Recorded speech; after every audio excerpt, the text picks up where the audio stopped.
Ito ang GMA Regional TV News.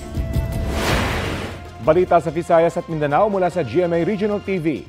Matapos ang halos 3 linggo, may update sa kaso ng pamamaril sa isang aso sa loob ng isang universidad sa Iloilo City. Cecil, kumusta na ang investigasyon? Rafi, hawak na ng mga otoridad ang CCTV footage ng insidente nitong Mayo.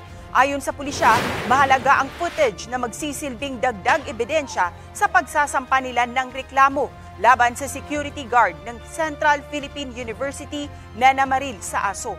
Bago ang development, una nang naibalita ang insidente dahil sa video ng isang animal rights group. Sa video, maririnig ang putok ng baril at pag-iyak ng aso, maging ang pagtakbo ng 2 iba pang aso. May nakakita rin ng isang trash bag sa likod ng pick-up na pinaniniwala ang pinaglagyan ng binaril na aso. Paliwanag ng gwardya, natakot siya na baka may rabies ang aso kaya niya yun binaril. Tinanggal na siya sa trabaho at formal na sasampahan ng reklamo.